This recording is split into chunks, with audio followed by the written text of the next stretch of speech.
Hello student, welcome to the new lecture of chemistry and we are studying the structure of atom. Till now in this chapter we have studied about these topics and our today's topic is the Heisenberg uncertainty principle and the quantum mechanical model. Now Bohr gave a model and he said that electron revolves around the nucleus in a circular path.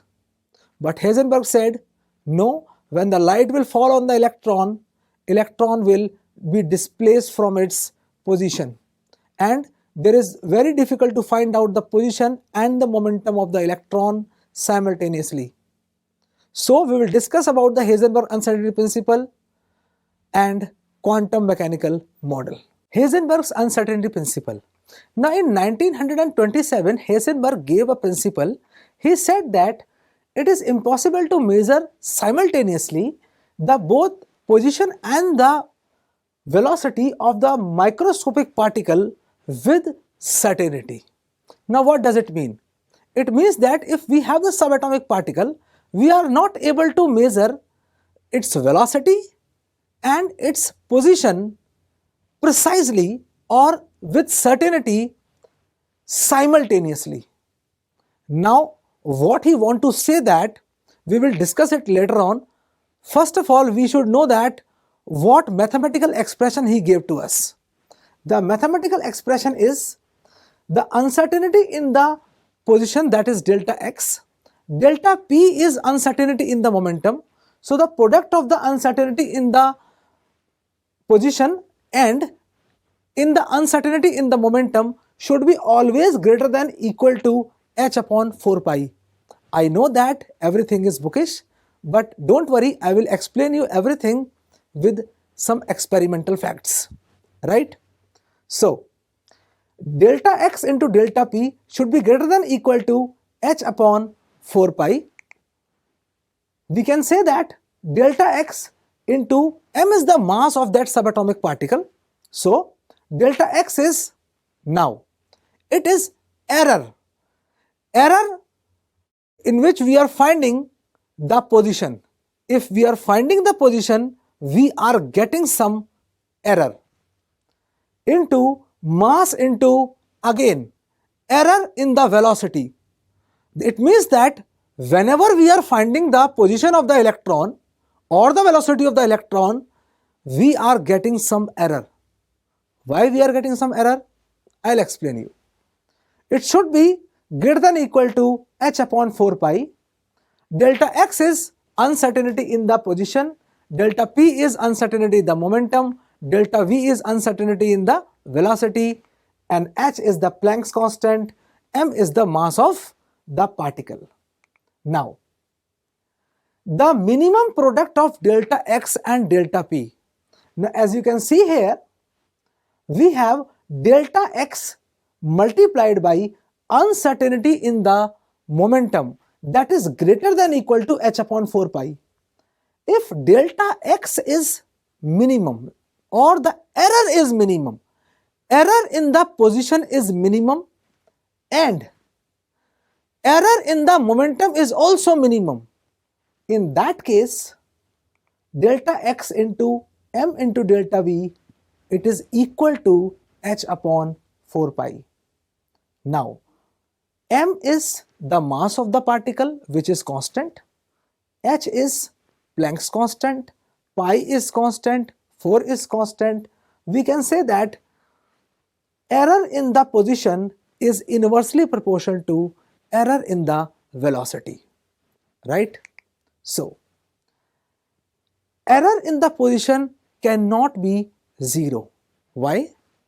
If we take error in the position, that is delta x is equal to 0, delta v will become infinity, and if we take delta v is equal to 0, then delta x will become infinity.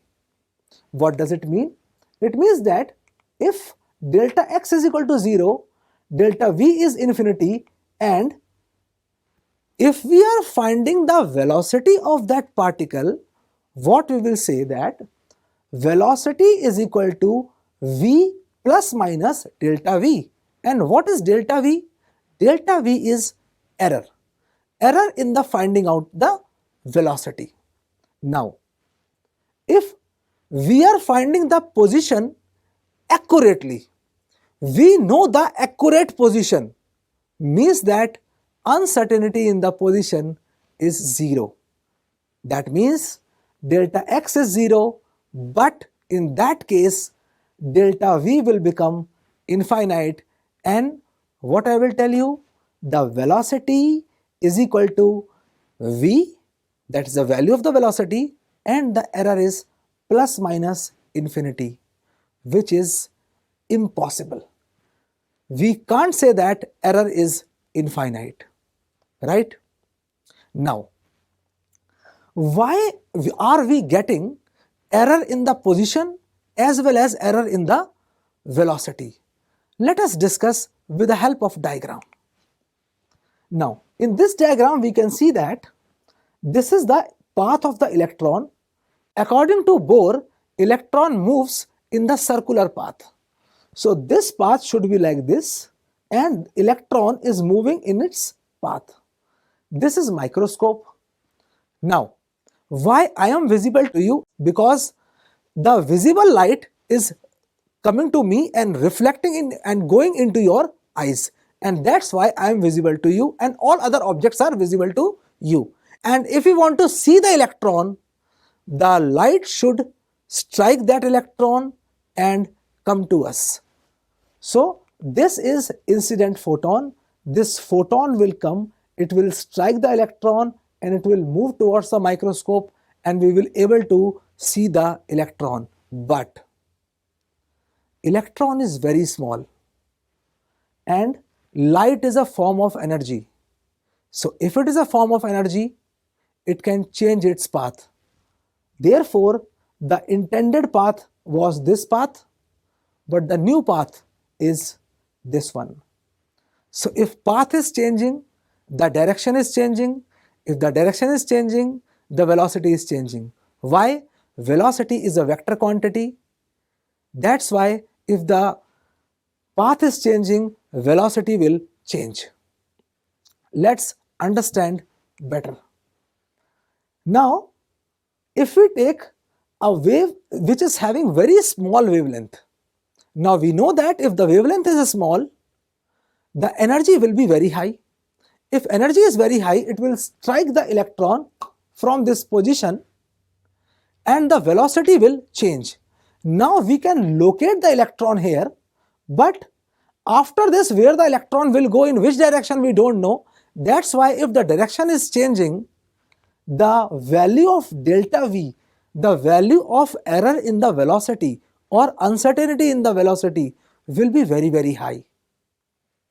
In the second case, if the wavelength is the bigger wavelength, it will go over the electron, it will not strike the electron. If it is not striking the electron, it will not come to our eyes, we will not able to see the electron. That's why the uncertainty in the position will be very, very high.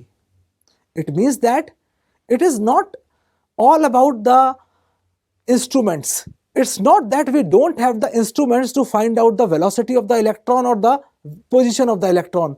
We can find the velocity of the electron, we can find the position of the electron and other objects also. But in the case of electron, what is happening? When the light is striking it, if it is having the smaller wavelength, if it is having the higher energy, we are getting very high value of delta v.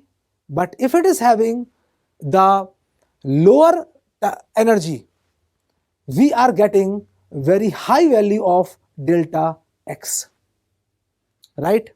So let us see how it is applicable in an atom. Now this is an atom. You can see this is a nucleus and this is electron. Now electron will tend to move in this circular path according to Bohr, right? This is not I am saying this. Bohr said electron is moving in the circular path. Now, when light falls on electron, electron will change its path. Why it will change its path? Because light is a form of energy, it will displace it and it will not move in this circular orbit. It will move somewhere else, and light is continuously striking the electron and it is changing its path. So there is no definite path for the electron and Heisenberg. Thus the Heisenberg uncertainty principle ruled out the concept of definite orbits given by the Bohr. Now again the question arises, was Bohr model wrong? We will discuss about this thing in the quantum mechanical model. Before that, let's solve one problem based on Heisenberg uncertainty principle. So now in this question is asking the uncertainty in the momentum of an electron is 1 into 10 to the minus 5 kg meter per second. The uncertainty in its position will be, 4 options are given to us, value of Planck's constant is given to us, and we have to find out the uncertainty in the position. So let's move on to the solution. Now we know that delta x multiplied by m delta v, where delta x is uncertainty in position, m delta v is uncertainty in momentum, is equal to h upon 4 pi. So it will be delta x multiplied by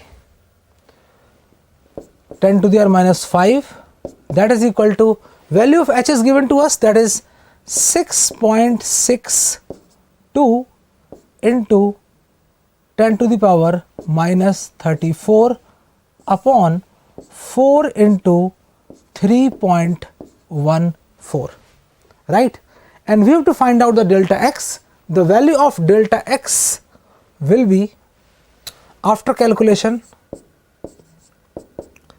5.27 into 10 to the power minus 30 meters.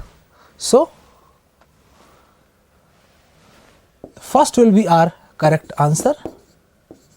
The answer is option number 1, right? Let's move ahead.